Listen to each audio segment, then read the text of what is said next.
우리에게 주시는 하나님의 말씀은 디모데전서 1장 1절부터 11절까지의 말씀입니다.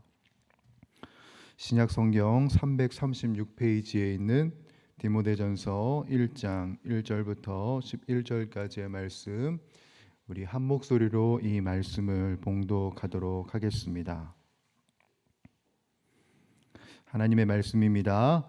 우리 구주 하나님과 우리의 소망이신 그리스도 예수의 명령을 따라 그리스도 예수의 사도된 바울은 믿음 안에서 참 아들 된 디모데에게 편지하노니, 하나님 아버지와 그리스도 예수 우리 주께로부터 은혜와 긍휼과 평강이 내게 있을지어다. 내가 마게도냐로 갈 때에 너를 권하여 에베소에 머물라 한 것은 어떤 사람들을 명하여 다른 교훈을 가르치지 말며 신화와 끝없는 족보에 몰두하지 말게 하려 함이라. 이런 것은 믿음 안에 있는 하나님의 경륜을 이름보다 도리어 변론을 내는 것이라.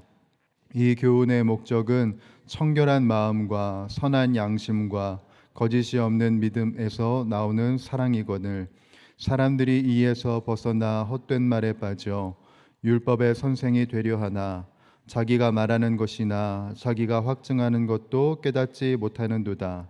그러나 율법은 사람이 그것을 적법하게만 쓰면 선한 것임을 우리는 아노라.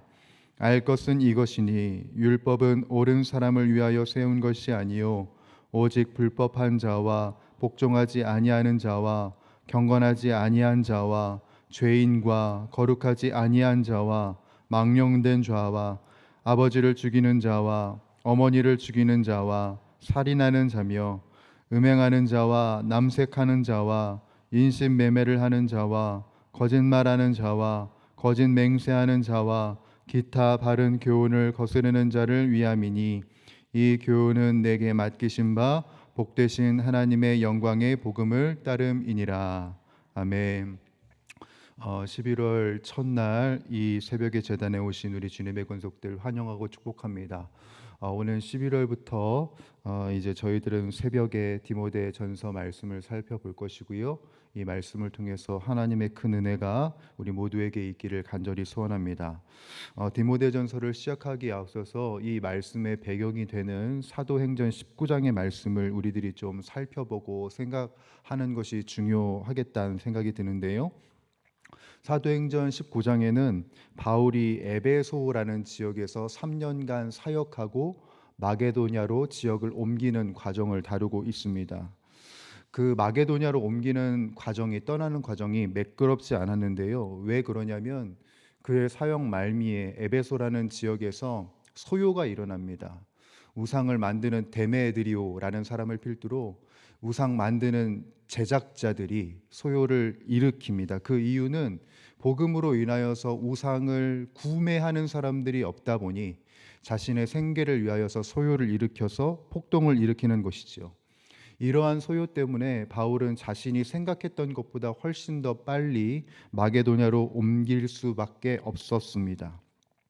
그러한 상황 속에서, 그런 다급한 상황 속에서도 바울이 생각했던 것은 무엇이었냐면, 내가 떠나고 난 뒤에 이 에베소에 본격적으로 영적인 도전이 시작될 것이다 라는 것을 간파했습니다. 그래서 자신의 영적 아들인 디모데를 에베소로 보내게 되지요. 그리고 디모데만 보낼 뿐만 아니라 디모데가 그 에베소에서 사역을 하면서 무엇을 경계해야 되는지, 무엇을 지켜야 하는지 명확하게 제시하는 서신을 보냅니다. 그 서신이 바로 우리가 읽은 이 디모데 전서라고 볼 수 있습니다. 그런 터라 디모데 전서는 목회 서신이고 목회자가 리더에게 권면하는 편지라고 볼 수 있습니다. 이렇게 제가 말씀을 드리면 어떤 분들은 이런 생각을 하실 수도 있을 것 같습니다. 그렇다면 이 서신이 교회 목회자들이나 아니면 리더들에게만 의미가 있는 것이겠군요. 아닙니다. 예, 아닙니다. 일단 이후에, 이 디모데전서 이후에 수신자가 너희라는 지칭이 나옵니다. 이 말인즉슨 디모데전서가 디모데뿐만 아니라 에베소 교인들에게도 이 서신이 읽혀지기를 바랬고 모든 성도들이 읽기를 바랬다는 것입니다.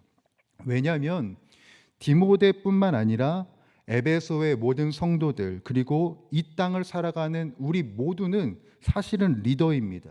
영향력을 끼치는 사람들이죠. 가정에서, 직장에서 우리들은 한 사람의 구성원으로서 영향력을 끼치는 사람입니다. 그렇기 때문에 우리들은 그런 의미에서 리더라고 볼 수 있죠. 그래서 우리들은 바로 이 디모데전서를 염두해야 하고, 이 말씀이 무엇을 우리들에게 요구하시고 이야기하시는지를 면밀하게 확인할 필요가 있습니다. 그렇다면 우리가 이 땅에 영향력을 끼치는 사람으로서 유념해야 할 것은 무엇인가? 이 1장을 통해서 두 가지를 살펴보려고 합니다. 첫 번째는 우리들은 이 세상에 영향력을 끼치고 있는 다른 교훈을 저항해야 합니다. 이 세상에 영향력을 끼치고 있는 다른 교훈을 저항해야 해요. 여러분, 우리 3절 4절 다시 한 번 더 우리 읽어보도록 합니다. 시작. 내가 마게도냐로 갈 때에 너를 권하여 에베소에 머물라 한 것은 어떤 사람들을 명하여 다른 교훈을 가르치지 말며 신화와 끝없는 족보에 몰두하지 말게 하려 함이라. 이런 것은 믿음 안에 있는 하나님의 경륜을 이룸보다 도리어 변론을 내는 것이라. 3절에 나오는 이 다른 교훈은 수많은 교훈 중 하나의 교훈이 아니라 정통 교훈에 반대되는 거짓 교훈, 즉 이단적 사상을 의미합니다. 바울이 사역했던, 디모데가 사역했던 이 세상 속, 이 상황 속에서 이단적 사상이 무엇이 있었는가?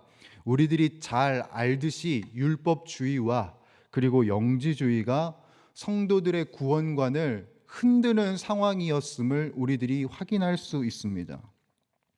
여러분, 율법주의의 구원관은 무엇입니까? 너희가 예수님 믿는 것도 좋지만 율법을 행해야 돼. 율법을 행해야 너희가 구원을 얻을 수 있어 라고 말하는 것이 율법주의의 구원관이고, 영지주의의 구원관은 너희가 천국에 가려면 신령한 지식, 영적인 지식을 알아야 돼.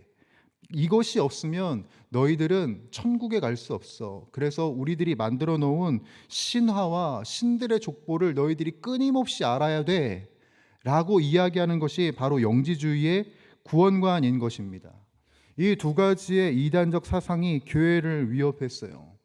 여러분, 이 두 가지 사상이 교회를 위협할 수 있었던 이유는 뭐겠습니까? 사람들의 심리를 교묘히 이용한 것 아니겠습니까? 종교적인 심리를 이용했기 때문이죠. 예수도 있어야 하고 율법도 행해야 한다. 예수도 알아야 하지만 비밀한 지식을 알아야 한다라고 말하면서 복음만으로는 모자라다는 생각을 우리들에게 주는 것이죠. 여러분, 우리가 그렇게 생각하지 않습니까? 예수님 믿는 것도 좋지만, 우리들이 값없이 은혜를 받는 것도 좋지만, 우리들이 뭔가를 해내야지, 뭔가를 행해야지, 우리들이 뭔가를 알아야지, 이런 생각을 갖고 있지요. 그러나 복음에 무엇인가를 더하는 그 순간 이미 그것은 복음이 아니라는 것을 우리들은 기억해야 합니다. 복음에 무엇인가를 더하는 순간 바로 그것이 이단적인 사상이 되는 것이지요. 이러한 이단적 사상이 가지고 오는 것은 무엇이냐면, 여러분 4절 하반절 보시겠습니까? 변론을 낸다고 합니다. 변론. 이게 점잖게 말해서 변론이지 원어를 분석하면은 말다툼, 투쟁이라는 뜻을 갖고 있습니다. 이런 이단적 사상이 다툼과 투쟁을 일으킵니다. 곰곰이 생각을 해보십시오, 여러분. 우리들이 이 이단적 사상으로 사람들을 어떻게 생각하게 되는지 잘 생각해 보십시오. 우리들이 꼭 이렇게 주변의 신앙생활, 내 스스로 생각하기에 주변의 신앙생활 잘 못한다고 여기는 분들을 이렇게 이야기하지 않습니까? 너 왜 예수님 믿는다고 하면서 행동 왜 그래? 너 예수님 믿는다고 하면서 왜 이런 것도 몰라? 라고 우리들은 판단하지 않습니까? 상대방을 사랑하는 대상으로 보기보다 판단하는 대상으로 만드는 것이 바로 이 이단적 사상의 영향력이라고 볼 수 있는 것입니다. 그런데 예수님은 어떤 특정한 종교적 행위를 해야 구원을 받는다고 말씀하신 적이 없고, 어떤 특정한 지식을 알아야지만 구원을 받는다고 하신 적이 전혀 없습니다. 예수님이 말씀하시는 것은 딱 하나입니다. 나를 믿으라. 예수를 믿으라. 딱 이거 한 가지였습니다. 믿음이 우리를 구원케 하지 어떤 행위와 지식에 우리의 구원이 달린 게 아니라는 말입니다. 그래서 바울은 교회 안에 팽배해져 있는 이 판단의 근거들을 소거하기를 원했습니다. 여러분 5절에서 7절까지 다시 한 번 더 읽어봅니다. 시작. 이 교훈의 목적은 청결한 마음과 선한 양심과 거짓이 없는 믿음에서 나오는 사랑이거늘 사람들이 이에서 벗어나 헛된 말에 빠져 율법의 선생이 되려 하나 자기가 말하는 것이나 자기가 확증하는 것도 깨닫지 못하는도다. 아멘. 예수 그리스도께서 주신 교훈의 목적은 청결한 마음, 선한 양심, 거짓이 없는 믿음에서 나오는 사랑이랍니다. 사람을 판단의 근거로 여기는 것이 아니라 사랑하는 대상으로 보는 것이 바로 신앙의 척도이고 신앙의 모습이다. 그러니 우리들이 판단하게 하는 그 모든 것들을 다 제거하고 복음 안에서 사랑할 수 있도록 제대로 된 교훈을 가르치고 새겨라. 바로 우리 안에 이런 복음의 교훈이 뿌리내릴 수 있도록 기도해야 하고 그리고 노력해야 된다라는 사실인 것입니다. 우리가 리더로서 유념해야 할 두 번째는 무엇이냐면 우리가 바른 영향력을 끼칠 수 있도록 하나님께서는 긍휼을 베푸신다는 점을 우리들은 유념해야 합니다. 여러분 2절 함께 읽어봅니다. 시작. 믿음 안에서 참 아들 된 디모데에게 편지하노니 하나님 아버지와 그리스도 예수 우리 주께로부터 은혜와 긍휼과 평강이 내게 있을지어다. 아멘. 이 2절을 보게 되면 바울 서신에서 일반적으로 볼 수 있는 인사가 있습니다. 그렇죠? 그러나 이 2절 안에는 결코 일반적이지 않은 한 단어가 있습니다. 그 단어가 뭘까요? 바로 긍휼입니다, 여러분. 다른 바울 서신서는요, 은혜와 평강이라고만 돼 있어요. 그런데 디모데 전후서에만 무엇이 첨가되어 있냐면 긍휼이 첨가되어 있습니다. 이게 굉장히 남다른 점이지요. 여러분 긍휼이 무엇일까요? 자비로도 표현되는 단어이면서 원어로 보게 되면 어떤 뜻이 있냐면 하나님의 적극적인 도움, 적극적인 개입을 의미하는 단어가 바로 이 본문에 있는 긍휼이라는 단어입니다. 바울이 자신의 영적 아들인 디모데를 향하여서 간구하고 사모했던 것은 하나님께서 디모데의 모든 삶의 현장에서 적극적으로 개입하시고 도와주시기를 간구했어요. 바울이 이렇게 기도할 수밖에 없었던 이유는 무엇이겠습니까? 일단 에베소의 사역이 쉽지 않았기 때문이고, 그리고 또한 디모데의 성정 자체가 디모데 전후서를 보게 되면 파악이 되지만 이 사람이 눈물이 많고 성격이 소심하고 두려움이 많은 성격이었다고 합니다. 그리고 건강도 좋지 않았대요. 물론 디모데에게 충성됨과 믿음이 있었지만 그에게는 연약함이 존재했다는 겁니다. 그래서 바울이 디모데를 향하신 그 하나님께 간구한 것은 디모데의 사역 속에 주님 적극적으로 도우심이 필요하오니 주님의 손길로 붙들어 주십시오. 이렇게 기도한 거예요. 여러분 우리들의 삶에도 눈물이 많은 상황이 있고 그리고 내가 두려움을 느끼게 되는 상황들 만나지 않습니까? 때로는 우리의 건강이 쇠하게 되는 때를 만납니다. 마음은 원이지만 몸이 따라주지 않는 그 상황이 우리들의 삶에 있기에 바른 영향력을 끼치는 삶이 버거워지게 되는 때도 만나게 됩니다. 그런 우리를 향하여서 하나님은 무엇을 하시냐면 적극적인 도움을 주시는 분이 바로 우리 하나님이시라는 겁니다. 우리들이 잘 아는 예화도 있지 않습니까? 어느 날 한 사람이 환상 중에 자신의 신앙 발자취를 보게 되었습니다. 그의 인생에는 자신의 발자국으로 보이는 것과 주님의 발자국으로 보이는 이 두 개의 흔적을 볼 수 있었는데, 그런데 이상하게도 그가 괴로워했던 그때만큼은 하나의 발자국만 남아 있었습니다. 그가 환상에 깨어서 주님께 기도했지요. 주님, 어찌하여 제가 괴로웠던 그 순간에는 제가 홀로 걷게 내버려 두셨습니까? 제가 얼마나 힘들었는지 아십니까? 왜 그때 저 혼자 있었던 겁니까? 그러나 그때 주님께서 뭐라고 말씀하십니까? 네가 힘들어하고 있는 그 순간에 내가 너를 업고 걸었다. 우리가 홀로 외롭게 걷고 있는 것처럼 느껴지지만 사실은 주님께서 적극적으로 우리를 업고 걸어가시는 분이시라는 것을 우리들은 기억해야 합니다. 디모데가 쉽지 않은 이 에베소라는 지역에서 사역을 성공적으로 했던 이유는 무엇일까요, 여러분? 이 디모데가 그 연약한 성정과 연약한 아픔이 있었음에도 불구하고 에베소에서의 사역을 성공적으로 마칠 수 있었던 까닭이 무엇입니까? 그의 탁월한 지식에 있습니까? 그의 탁월한 열성에 있습니까? 그런 것도 있겠지만 그에게 있었던 것은 그의 사역을 도우시는 하나님의 전인적인 도움이 있었기 때문입니다. 그래서 그가 사역을 성공할 수 있었고 인생의 여정을 온전히 걸어갈 수 있었던 것이지요. 여러분, 우리들이 이 삶을 온전히 걸어갈 수 있는 비결이 무엇입니까? 우리가 교회의 사역뿐만 아니라 가정에서의 사역, 이 삶에서의 사역에 성공할 수 있는 비결이 무엇에 있습니까? 내가 어떤 지식을 얻었느냐, 내가 어떤 행위를 하느냐, 그것도 중요합니다. 그렇지만 더 중요한 것은 내 삶 속에 늘 적극적으로 도우시는 하나님의 도움이 우리들을 승리케 하시고 성공케 하신다는 것을 우리들은 잊지 말아야 하는 것입니다. 그래서 우리들이 구해야 하고 간구해야 할 것은 딱 하나입니다. 주님, 우리들에게 긍휼을 허락하여 주옵소서. 우리들을 적극적으로 도와주시옵고 우리들의 인생에 적극적으로 개입하여 주시옵소서. 그래서 우리들이 무너지지 않고 낭망하지 않고 쓰러지지 않고 하나님의 은혜로 인하여서 평강으로 인하여서 승리하게 하여 주옵소서. 이 기도가 우리들의 인생 속에서 시작되어야 하고 그 은혜를 우리들이 만끽해야 하는 것입니다.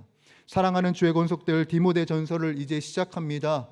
리더로서의 삶, 이 세상 속에 영향력을 끼치는 이 삶이 우리 안에 본격적으로 시작되기를 간절히 소원하고 주님의 도우심과 그 적극적인 개입으로 인하여서 매일의 삶을 승리하는 저와 여러분들이 되시기를 주님의 이름으로 간절히 축원합니다. 기도하겠습니다. 사랑과 은혜가 풍성하신 우리 주 하나님 아버지, 오늘도 우리들에게 은혜를 허락하여 주옵시고 한량없는 은혜로 우리들을 덮어주시니 너무나도 감사합니다. 그 은혜가 내게 족하네. 그 은혜가 내게 족하네. 이 괴로운 세상 지나갈 때 우리들에게 주님의 넘치는 은혜가 있음을 늘 기억하게 하여 주옵시고 은혜로 이 인생을, 이 사역을 온전히 승리하게 하여 주옵시고 주님께 영광 올려드리는 우리들의 삶이 되게 하여 주시옵소서. 함께하여 주실 줄 믿사오며 우리 주 예수 그리스도의 이름으로 간절히 기도드리옵나이다. 아멘. 우리 주님 가르쳐 주신 기도 함께 드리겠습니다. 하늘에 계신 우리 아버지, 아버지의 이름을 거룩하게 하시며 아버지의 나라가 오게 하시며 아버지의 뜻이 하늘에서와 같이 땅에서도 이루어지게 하소서. 오늘 우리에게 일용할 양식을 주시고 우리가 우리에게 잘못한 사람을 용서하여 준 것 같이 우리 죄를 용서하여 주시고 우리를 시험에 빠지지 않게 하시고 악에서 구하소서. 나라와 권능과 영광이 영원히 아버지의 것입니다. 아멘. 이 시간 우리 함께 간구하며 기도하며 나가도록 할 때 하나님 아버지, 우리들이 이 세상을 승리할 수 있도록, 이 사역에서 승리할 수 있도록 주님의 강권적인 도우심과 적극적인 개입을 허락하여 주시옵소서. 우리들의 머리부터 발끝까지 성령으로 충만하게 하여 주시옵소서. 오늘도 우리들의 인생 속에 모든 것을 합력하여 선을 이루시는 그 주님을 경험하게 하여 주시옵소서. 그 주님의 주 되심으로 인하여서 마땅히 기도할 바를 알게 되고 우리들의 기도대로, 우리들의 기도보다 넘치게 일하시는 그 주님을 경험하는 이 한날이 되게 하여 주옵소서. 가정을 위하여서 기도할 때 주님, 군에서 봉부하는 또 해외 타지에 나가 있는 우리 자녀들과 가족들 있습니다. 지켜주시고 보호하여 주시사 만남의 복을 허락하여 주옵시고 때를 따라 돕는 은혜를 허락하여 주시사 주님이 그곳 가운데도 계심을, 주님께서 여전히 함께 하심을 경험케 하여 주시옵소서. 우리 교회를 위하여서 기도할 때 우리 선교사님들을 위하여서 기도하겠습니다. 우리 교회가 섬기고 있는 선교사님들의 신변을 보호하여 주옵시고 선교사역에 필요한 모든 것을 채워주시고 공급하여 주시옵소서. 또한 우리 교회가 내년 사역을 계획하고 준비하고 있습니다. 지혜와 분별력을 더하여 주시사 이 한 해를 잘 마무리하게 하시고 2025년을 은혜로 맞이할 수 있는 우리 용인영락교회가 되게 하여 주옵소서. 사회를 위하여서 기도할 때 저 북녘 땅을 위하여서 특별히 기도하겠습니다.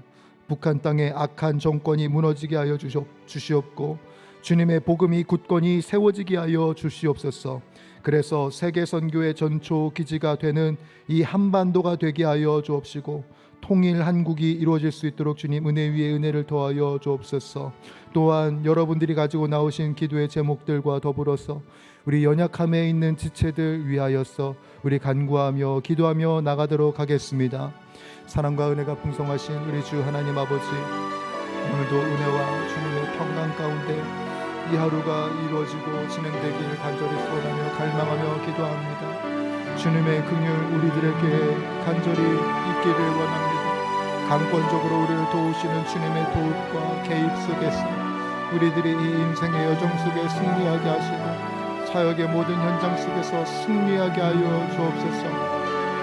내가 얼마나 많이 알고 있느냐, 내가 얼마나 많은 지식을 갖고 있느냐에 나의 인생의 승패가 달려있는 것이 아니라 바로 주님이 우리들과 함께 동행하시느냐, 내가 주님의 그 품에 있느냐, 바로 이것이 우리들의 인생의 성패를 좌지우지하는 유일한 하나의 법칙인 줄 아오니 주여, 우리들이 믿음으로 주님께 딱 달라붙어 있게 하여 주옵시고 믿음으로 주님과 동행하게 하여 주옵시고 믿음으로 주님의 품으로 더욱더 깊이 나아갈 수 있는 우리들의 심령이 다 되게 하여 주옵소서.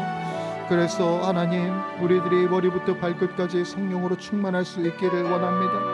하나님, 하나님께서 우리들에게 명하신 그 자리에서, 사역의 자리에서 마땅히 기도할 바를 우리들이 알게 하여 주옵시고 우리들의 모든 인생의 곳곳마다 모든 것을 합력하여 선을 이루시는 그 주님의 주되심을 우리들이 경험하게 하여 주시옵소서. 디모데가 에베소에서의 사역을 주님의 은혜로 말미암아 주님의 긍휼로 말미암아 성공적으로 마무리했던 것처럼 하나님, 우리도 주님의 긍휼하심으로 인하여서 승리할 수 있기를 원하고 주님께 영광 올려드릴 수 있는 삶이 되기를 원하옵나니 주여, 우리들의 연약함은 감춰주시고 주님의 전능하심만이 드러나는 우리들의 인생이 될 수 있도록 아버지 하나님 도와주시옵고 붙들어 주시옵소서. 가정을 위하여서 기도합니다. 주님, 해외에 있는 또 국내에 있는 타 지역에 있는 우리 자녀들과 또 우리 가족들이 있습니다. 하나님께서 그곳 가운데에서도 함께하여 주셔서 주님 지켜주시고 보호하여 주시고 만남의 복을 허락하여 주셔서 하나님의 역사하심을 나타내 주시옵소서. 그래서 때를 따라 돕는 그 하나님의 은혜로 말미암아 우리 자녀들과 우리 가족들의 신앙이 더욱더 깊어지게 하여 주옵시고 주님께 인생을 올인할 수 있는 신앙, 주님께 전부를 드릴 수 있는 신앙, 주님께 전부를 맡길 수 있는 신앙으로 변화되게 하여 주시옵소서. 교회를 위하여서 기도합니다. 주님, 우리 교회가 섬기고 있는 모든 선교사님들 지켜주시고 그들의 신변을 보호하여 주시길 간절히 원합니다. 선교사역에 필요한 것들 참 많고 또한 선교사역에 필요한 인적 자원들과 물질들 너무나도 필요합니다. 그러나 더 필요한 것은 바로 주님의 형언할 수 없는 은혜와 형언할 수 없는 손길이 필요하옵나니 주여, 때마다 시마다 적절한 은혜를 허락하여 주시고 적합한 은혜를 허락하여 주셔서 우리 선교사님들의 선교사역을 통하여서 모든 지경이 하나님의 도성이 되고 하나님의 나라가 되고 하나님의 뜻이 이루어지는 현장이 되게 하여 주옵소서. 열방이 주께 돌아올 때까지 최선을 다하시는 우리 선교사님들 지치지 않도록 힘과 능력을 더하여 주옵시고 주님의 주권과 통치 속에서 하나님의 뜻을 아름답게 이뤄가는 신실한 주님의 종들이 되게 하여 주시옵소서. 우리 용인용락교회를 위하여서 기도합니다. 2024년 점점 더 마무리되어가는 이 상황 속에서 하나님께서 우리들에게 주신 감사의 이유들을 놓치지 않는 우리 교회가 되기를 원합니다. 이 한 해 어려움이 있었지만 그렇지만 이 어려움을 넘어서 하나님의 은혜가 있었음을 감사하게 하여 주옵시고, 잃었던 감사, 놓쳤던 감사 되찾게 하여 주시사 마땅히 주님께 올려드려야 할 찬양과 찬미를 드리게 하여 주시옵소서. 그래서 이 한 해를 은혜로 마무리하게 하시고 2025년을 은혜로 준비할 수 있도록 주님 인도하여 주옵소서. 내년에 우리 교회에 어떤 일을 이루실지, 어떤 일을 행하실지 주님께 깨어 기도하는 우리 교회가 되게 하여 주시옵고, 주님의 지혜와 주님의 섭리 속에 우리 교회가 아름답게 설 수 있도록 2025년에도 변함없이 하늘의 복을 받아 세상에 복이 되는 교회로 설 수 있도록 우리들이 그렇게 깨어 기도할 수 있도록 주님 인도하여 주옵소서.